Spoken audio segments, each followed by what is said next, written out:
In today's video, myself and 1,000 other cyclists are racing against Mathieu van der Poel and Freddie Orvet in this special edition Zwift event. Not only that, but I set a all-time personal record on the hilly KOM, but we'll get to that in a minute. If you're new here, please subscribe and also please like the video. It's really simple, easy and free to do, just at the bottom of the video there. So we're going to kick this race off in the pens. And rather stupidly, I don't warm up. Now, those of you that know this course, the hilly route, you'll know that you pretty much go uphill within the first couple of minutes. And if you're not warmed up, it's going to be very painful. Now, as you can see, the two highlighted riders in front, the yellow beacons, are two main men, Van der Poel and Orvet.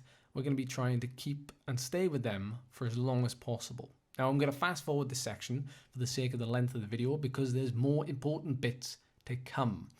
But needless to say, I had to make my way through a lot of riders because I was rather desperately trying to get to the front. Now the first time up the climb, as I said, comes very early.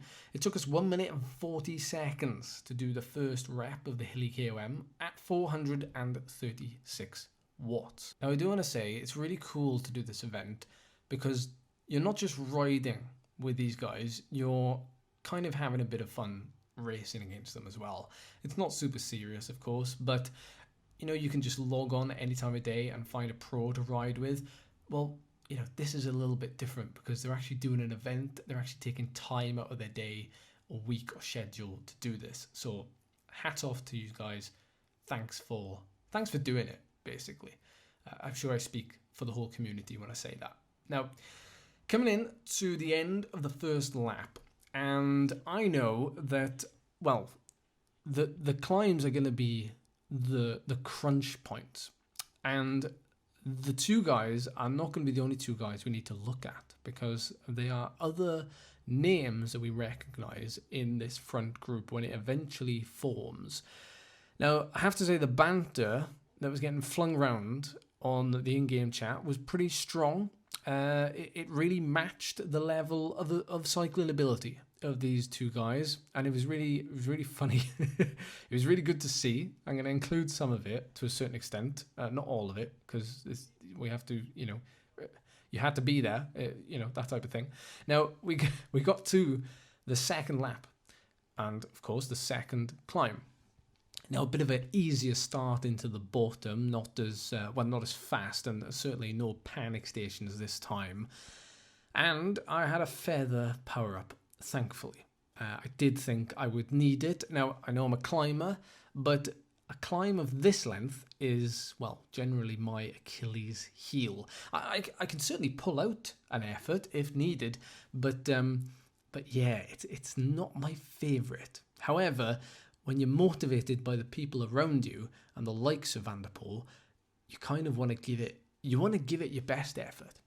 So this time up the climb, we actually go 7 seconds faster. We do a 1 minute 33 seconds, averaging 473 watts versus the 436 watts we did the first time up the climb. Now, this time up the climb, it sort of stays together for the first half and then gradually stretches out. And if you've ever raced on this course, you'll know that this is a common theme. It's all very well and good, you know, trying to stay near the front, but at some point it's going to stretch, and you've just got to kind of hope, especially if you're not one of the strongest riders, that it doesn't stretch too much. And as we get to the top, you don't want to make an effort any longer than you really need to. So I'm using my feather power up here to its maximum ability, whilst others have got, well, it looks like lots of draft power-ups around me. But as long as I stay with a fairly large blob, I'll be okay. Now, I can see that the yellow beacons are not too far ahead of me, so that's good news. But I also know that we're probably not going as fast or as hard as we will do at the last time up the climb. And you've got to stay tuned just to see how painful that one is. Now, the reason why I'm making this video is because a couple of people noticed that I did this event and that I didn't live stream it. Now, there's good reason, because I did want to make it into a video, but also I kind of didn't think that anything would come of this event or this performance today for myself. I just kind of thought, I'm going to race against these guys and, well, it's just going to come to a sprint finish and there's not going to be anything really to write home about. But I recorded it for the sake of it and thought I would use some clips for Instagram. But then it turns out that I set one of my fastest ever times, or in fact I match my fastest ever time up the hilly KOM that I've ever done, and along with that do slightly more power than that PR itself, because, well, I weigh slightly more now. So that's why I wanted to make this video, because I did discover something and I wanted to share it. Maybe there was a little bit of a lesson in that you don't always expect to perform on certain days, and then certain days you roll up, you do the effort, and you really surprise yourself. So that's why I'm making this video. Not just because we're racing against Van der Poel and Freddie Ovid. Anyway, into the final climb on the final lap. And look who's attacked Mathieu van der Poel. However, I didn't see how many orange numbers he was doing at the bottom of the climb, and it's a bit of a shame really, because I did really want to see just how many watts he was laying down, but it was enough, put it this way, it was enough to string out the group and to make me panic and think, oh no, this climb is going to be even longer than I want it to be. However, looking back on it now, and looking back on just how much of a PR I managed to pull out of myself on this climb, Van der Poel probably helped me get this PR, because without that bit of a surge at the bottom, we wouldn't have really hit this climb with the speed that we did. So he injected that speed into the run-up. And now I was forced to dig deep and to try and hang on no matter what.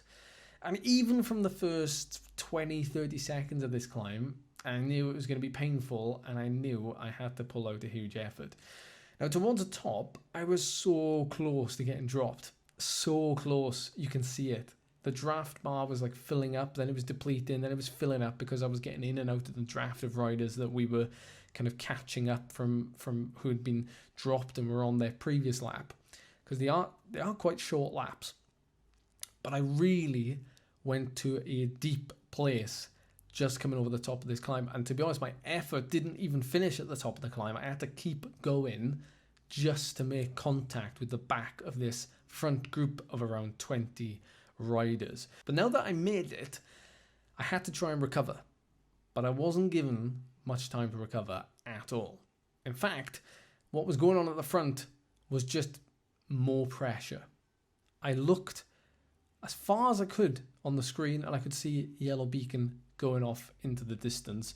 I didn't know whether this was still Van der Poel on the rampage or not, but I was looking at the leaderboard on the left hand side of the screen. I could see people had done 1 minute 28, 1 minute 27 times, I think it was, up that KOM, which was about 2 or 3 or 4 seconds faster than I just did it, and I just equaled my fastest ever time up there. So there was definitely some rampage going on at the front, and I was just desperately trying to hang on to the coattails of the group. And knowing how fast this section is as well, I knew time was not on my side. I knew I had to close the gap and try and get across if I could. Thankfully, there was a little group of us here that could close the gap, and we eventually got there before the descent. Now, after the descent, there was a little bit of, everybody looking at each other. There was a little bit of chilling out, and I thought I might seize the opportunity here now. Nobody's going to notice this. I'm just going to sneak off the front and hope that, people are just talking to each other and I can just ride off into the sunset. But that didn't happen. Keep an eye on the right-hand side of the screen, just a couple of names down from mine on the blue box. You see orange numbers from Van der Poel himself. He's obviously seen my live streams and did not want me to attack there. Now, we come into the finish as one big group. But if you know this finish at all, and I'm sure you do, it can be a tricky one, because although the sprint and the finish line is on the flat at the bottom, you have this gradual downhill for a couple of 100 meters leading to the last maybe 400 or 500 meters. And if anyone goes early with an aero power up or, you know, a couple of draft power ups, you've got your work cut out for you. And apart from a max 90-second effort, one of my other least enjoyable efforts is a very, very long drawn out sprint, which is what we have here. With 700 meters to go, there is an aero power up deployed, then a bunch of draft power ups, and I'm forced to deploy mine whilst trying to stay in the blob. Now, every time we ride over 400 watts, it takes the snap away from me, but I just have to bury myself along with everybody else to try and do some kind of sprint to the line. Now, it gets a bit confusing because we're catching people as well from groups on their second lap or last lap, but we crossed the line in 12th or 13th place. At the end, a pretty fun event, and I really enjoyed being with Van der Poel and Freddie Oved and a bunch of other guys who I've been riding with and racing with for a long time. It was good fun. It was really good fun. And Mathieu Van der Poel rolls Freddie Oved and gets bragging rights in that final sprint as well. So what a good laugh that was, and one that I didn't expect to be so good. So thank you so much for watching. Like and subscribe, and I'll see you next time.